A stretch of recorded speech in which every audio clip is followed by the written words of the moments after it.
whatever you do, don't sign anything. It's all right, Jean. It's just a bit of paperwork for this nice window cleaner chap. Give it here. See? It's a death certificate. Oh, my lord. You were literally just about to sign your life away, Clive. Oh, I do apologise, Mr. Marshall. I seem to have got my paperwork all muddled up. This is the client satisfaction form. I really don't know how that other thing got in my folder. Yes, you do. You're him. You're that cleaner bloke. Cool, it's lucky I looked back at the house when I did. Jean, this gentleman cleans windows for a living. He's not out to hurt anybody. Trust me, I happen to be a fantastic judge of character. Well, what about this here death certificate then? No window cleaner that I've ever come across carries a death certificate about their person. Like the gentleman said, it was a mistake. Probably one of your work colleagues playing a jolly jest on you, I imagine. Oh, yeah, that's probably what's behind it. I guess it was my mate Bert. He's always one for a laugh. Anyway, better be getting on. I'll just leave you the client satisfaction form and you can fill it in at your leisure.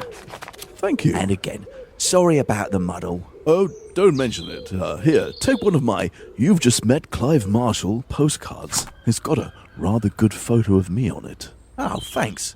The missus will be right chuffed getting this. I'm sure she will. It's laminated, so if a fan gets a bit carried away, it can easily be wiped down. Ah. And good riddance. Oh, I got your number. I know who you are. Jean, please. See this, Clive? This so-called client satisfaction form is blank. There's nothing on it. Oh, perhaps he's been having problems with his printer. Only the other day, I had a similar problem and... That's it, Clive. From now on, I ain't letting you out of my sight. But, Jean... No buts. You're far too trusting. Consider yourself fully enrolled in me Jean Taylor Collection Protection Programme.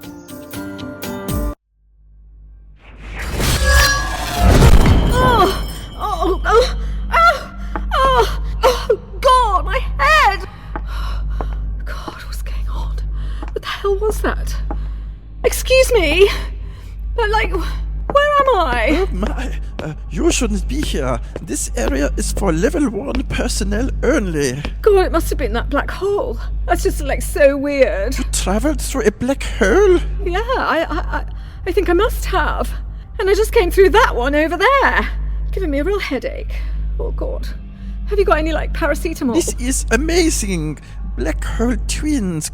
God, must have been working on this one. Look, I'm sorry, but, like, where am I? Just tell me where I am. You are on the factory floor of what used to be called the God Zone. God Zone? Yes, a rather silly name, but that's creators for you. Mind you, I rather enjoy making up naughty-sounding acronyms myself. So, who am I to talk? So, like, I've died? And this is like heaven? I don't think you have died. I think you have travelled here through a cosmic bridge linked by twin black holes.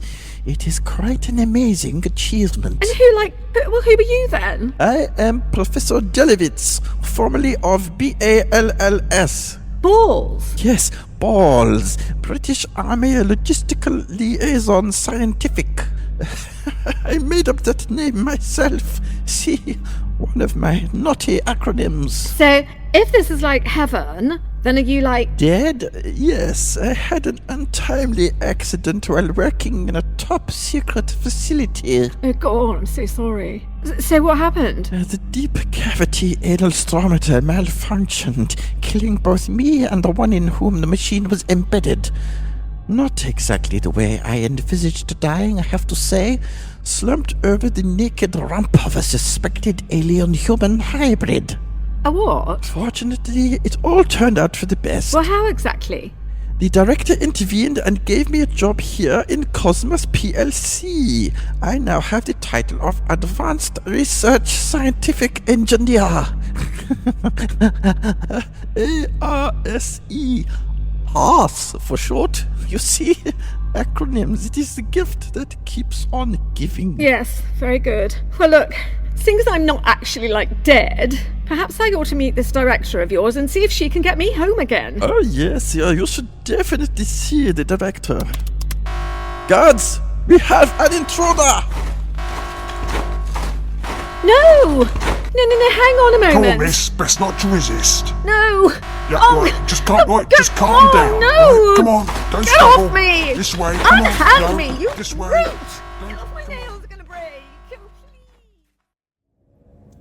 Well, Neil, we are in a pickle, aren't we? It's been 2 weeks now and Tracy is nowhere to be seen. Yes, I know. I hope she's all right. But do you, Neil?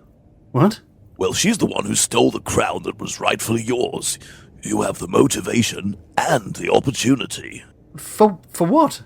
Dealing with her. No, hang on a minute, Greg. I may have been a tad peeved that she had got the job over me, in the first place, but that's no reason to suspect that, I... Oh, come on, Neil. I'm only pulling your chain. Oh, of course, yeah. I didn't really think you had done away with her. For one thing, I don't think you have the balls for it. Nope, I definitely don't have the balls. Exactly. When it comes to thoughts of murdering a co-worker, you are a veritable eunuch, aren't you, Neil? Yes, I am. Thought so. Right.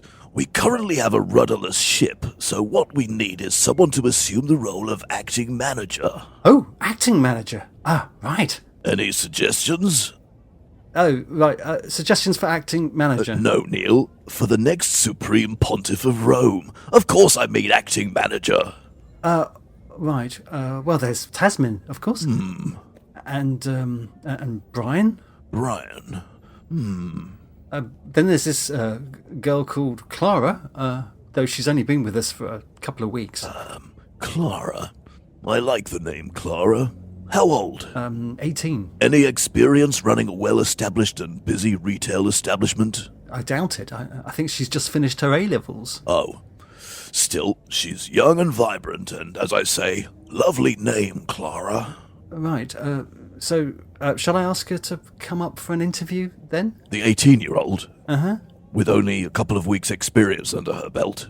Yes. Of course not, Neil. God, you are so easy to wind up. Right. Look, got to go.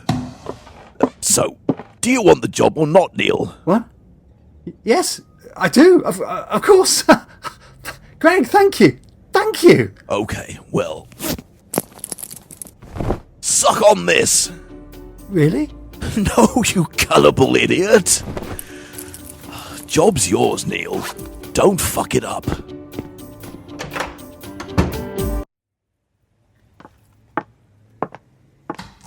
Okay, you can come out of there now. Sorry, God, but I couldn't have you around when... That's all right. I understand. So how did it go? Absolutely brilliantly. I got the job. What job? Tracy's job, of course. I'm now the manager. Well, acting manager, but who cares? After all these years of being passed over, I finally got the top job. Oh, well done, Neil. I'm very pleased for you. Well, thank you for bringing it to pass, as it were. Yes, it's true what they say. I do move in mysterious ways sometimes. Who knew that a quick wrestle with Tracy would lead to your promotion? I know, though I have to say, I do feel just a tiny bit bad that she got flushed down a black hole. But, that's karma for you, isn't it? You reap what you sow. It's not the first time I've wrestled with a human, you know. It's not? No, I had an all-nighter with this chap called Jacob once. Bloody good wrestle it was, too. Thing was, he was so good at it that I ended up dislocating his hip to gain an advantage. To this day, I still feel a bit bad about that, Well, perhaps you should organise a rematch. Anyway, I can't wait to tell Mum and Thomas the exciting news. They're all going to be so bloody proud of me. And as for Tasman, well, with me getting the kudos and wage of a manager, let's just say that I can already hear the distant sound of wedding bells. Obviously, I'm very pleased for you, Neil, but in all your excitement, don't forget about your mission to heal a broken world. Yes, about that. Now that I'm manager... Acting manager? Yes, all right. Now that I'm acting manager, I won't have the time to focus on all that combating the evils of the world malarkey. Not that you've already been focusing very much on it, Neil. Well, I've had a go. What about Clive, Blurp and that parachutist fella? Correct me if I'm wrong, but wasn't it Corundial who really saved Blurp while Colin rescued the parachutist? No, it wasn't like that at all. I was instrumental in both those incidents. What about Clive, eh? I had to charge through a wall of fire to save him. True, but then the man's a total egotistical asshole. Well, nonetheless, he makes my mum very happy, and that means everything to me. Look, God, you do this. You decree things without so much as a by your leave. What do you mean? I never wanted this role of yours. This mission thing, you just landed it on me and then buggered off on a cloud. And let's face it, it was exactly the same with Mary, wasn't it? Mary? Yes, Mary, the mother of Jesus. You got her up the duff and told her that she was blessed.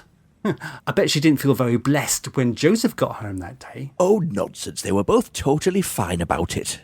Really? Yes, I'm sure they were. Well, look, you and the elves are welcome to stay, but from now on, I'm focusing all my energies on doing a fantastic job here at Blackstones and living happily ever after with Tasmin. All right?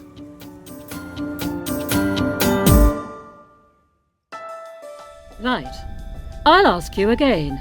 Are you working for God? No! I've never even met the man. Now we all know that's not true. Don't we, David? Yes, Ma'am. If you can all take a look at this slide, you'll see the suspect in close proximity with God in the offices of Blackstone's bookshop, Eastwater.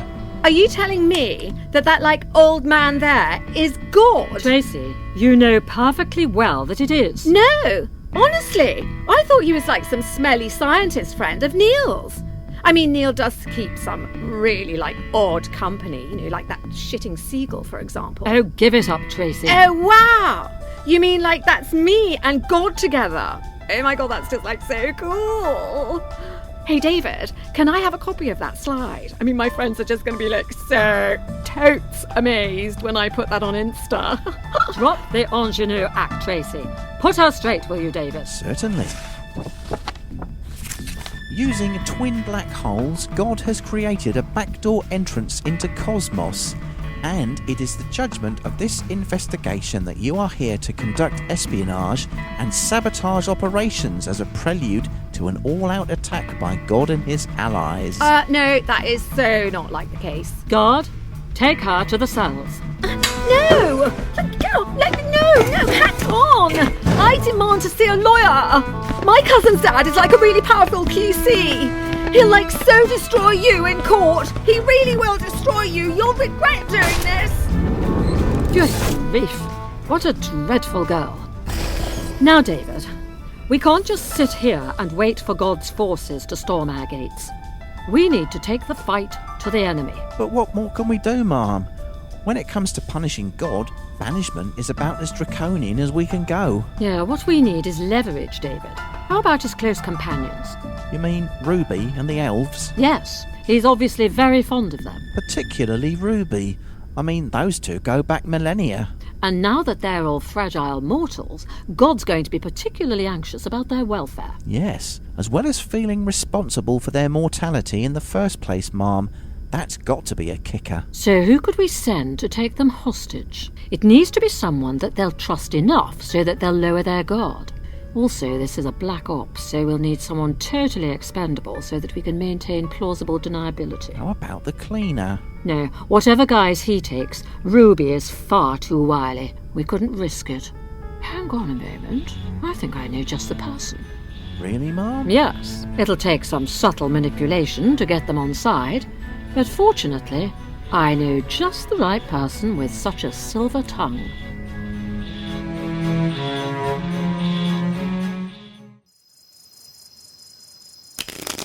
Go on, pick a card. No, I'm good, thanks. Go on. No, really, I just want to have a little me time, if that's all right, Uriel. Sure. More cider? No, I'm good, thanks. Think of a number. What? Go on, just think of a number, and I bet I'll be able to guess it. I really don't want to. Bet you have, though. Come again? I bet when I said think of a number, you thought of one. I can assure you, I didn't. 7. What? No. 39. I meant no, I'm not going to think of any numbers. So what are you thinking about then? Nothing. I'm trying to think about nothing.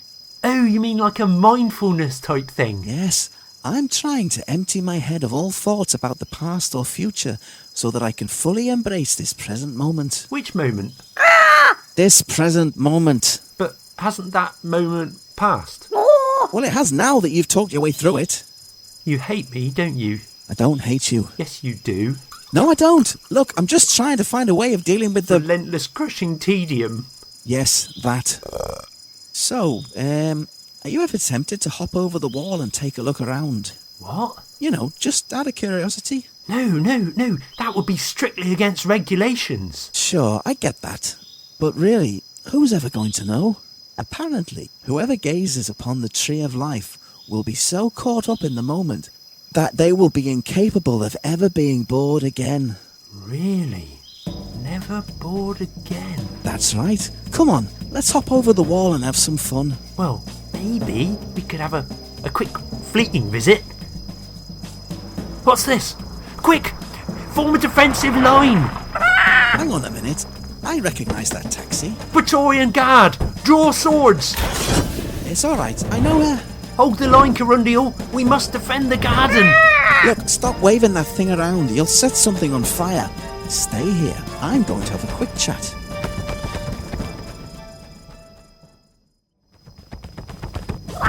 What are you doing here? I was just about to get over the wall. And why would you want to do that? Huh? So that I can make a grab for the Book of Life. I mean, that's why I'm here, isn't it?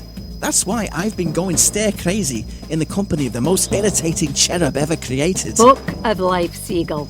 Not Tree of Life. They're two totally different things. What? I'm sure you mentioned a sodden tree. No, I didn't. But surely it makes sense for the Book and Tree of Life to go together. I mean, why would they not be in the same place? Well, they're not. One's here, the other's deep in the vaults of the longevity department. Oh, bollocks. Bollocks indeed. I guess I'll have to do a bit more hand-holding on this mission than I had originally hoped. Oh, I'm on fire! Oh, by the way, your cherub friend has just gone up in flames. Oh, shit. Boredom, a flaming sword, and highly alcoholic Scrumpy. It was an accident waiting to happen. Right, come on, you useless bunch of feathers. Get in the cab. Next stop, longevity.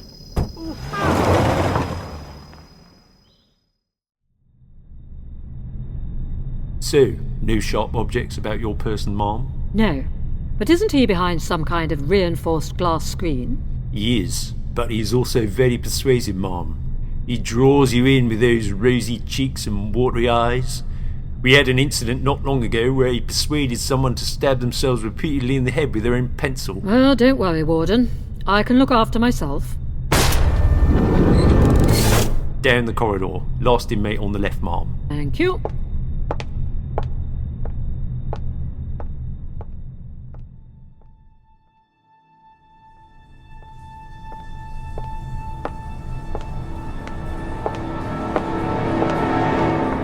Hello, Santa. I've got a proposal for you.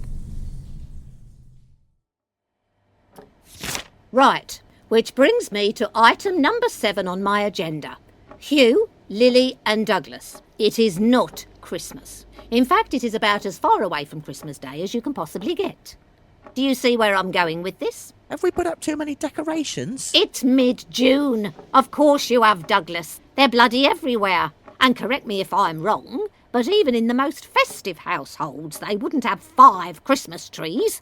I had to saw through one of those prickly bastards just to get into the loo downstairs. Sorry, Mrs. Taylor. It's just that we so love Christmas, and we thought you'd love it too. Yes, at sodding Christmas time I like Christmas, Lily. And even then, I don't want to have to slice my way with a bush knife through all the holly, ivy and endless fucking paper chains. Perhaps we should just decorate our own room, guys. You mean take everything else down? But it'll make the rest of the house look so gloomy. Gloomy, she says. How ruddy rude. This house was decorated by my late husband. God bless his soul. Here, Mr. Smith. Hello. Fancy chipping in at all? Chipping in? About what? Item 7 on me agenda. There's a copy right in front of you. Oh, is there? Sorry, my mind was elsewhere. Oh, was it now? Well, the next item very much concerns you and your secretary, so please can you pay attention? Item 8. Seaview is not a hotel. It is a boarding house. Therefore, it is expected that the aforementioned boarders regularly vacate the premises during daylight hours to allow for cleaning, maintenance and intimate leisure pursuits. Intimate leisure pursuits, eh? Nicely put, Jean. That means, Mr. Smith, buggering off on a regular basis and not moping around the house with a mournful look in your eye. All right. Now look here, Mrs. Taylor. You've no right to speak in such terms to Mr. Smith. It's totally disrespectful for a man in his position. Ruby dear, it's all right. Oh, and what, pray, is that position, Ruby? As far as I can see, neither he nor you actually do anything. It was bearable when he was going down to the bookshop, but now he just drifts aimlessly around the house, getting in the way of me cleaning and me hoovering. He's depressed. Depressed? About what? If anyone should be depressed, it's my Clive. He's having to live here like he's under house arrest because some evil agent of an unholy power is out to devour him. Oh, yes. About that, Jean. I'll need to go to the TV studio soon to present my show. You're not going anywhere, my love. Oh, no. Not until your soul is safe. Right. Oh, I better get that. It could be the studio. Oh, hi there. Is this Clive? It is indeed. Oh, I'm just such a fan of yours. Have you got a minute? Of course. Sorry, Jean. Bad reception. I'll just nip out into the back garden. All right. Only the back garden, though.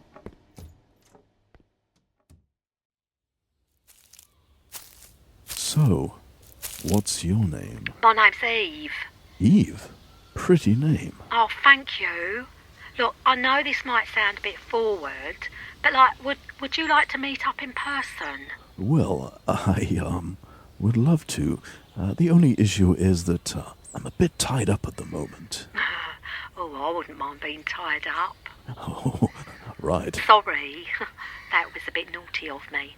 The thing is, Clive, I'm only down in Eastwater today for the shoot. Shoot? Yeah, I'm a beachwear model.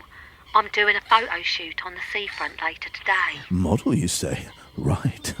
Well, in that case, I could probably pop out for a little while. Oh, that's so exciting. Well, how about we meet under the pier in, half an hour? Great. See you then.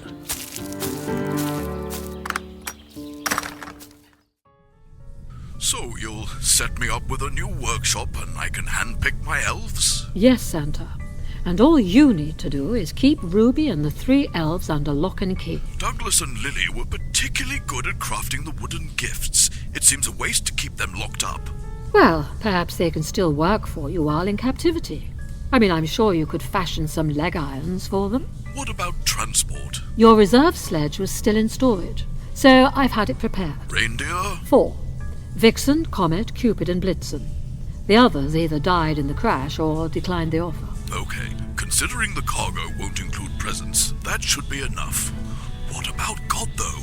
He's hardly going to let me just waltz in and steal everyone away. Oh, shouldn't be a problem. According to Special Ops, he's depressed and withdrawn, so he won't be firing on all cylinders. Also, you're the perfect hostage taker. Nighttime raid with the ideal entry and exit point. Should be a piece of cake.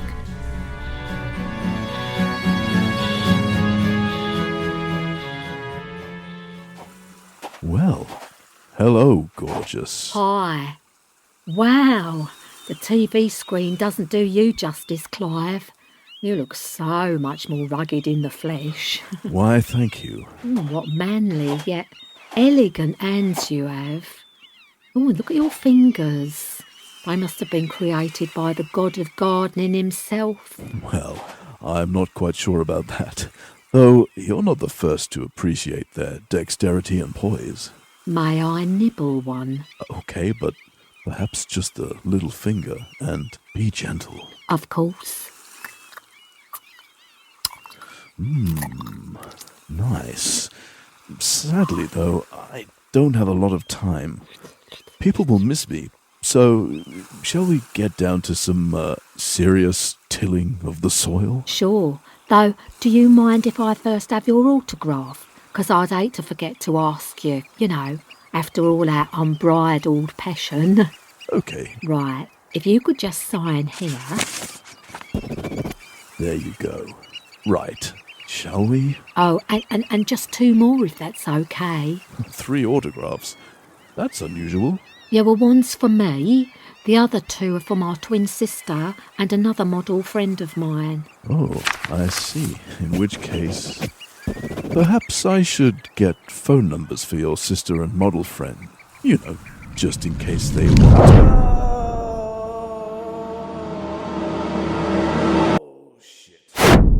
I probably should have used this mask mask first. Would have saved me all that effort cleaning those filthy windows. C'est la vie. Okay, Monsieur Taylor. I do believe that you are next. Eternal Strife was written, directed and recorded by Bruce Windwood and featured the voices of Anjella Mackintosh, Mark Crozer, Bruce Windwood and Simon Hook. Music and sound design by Bruce Windwood.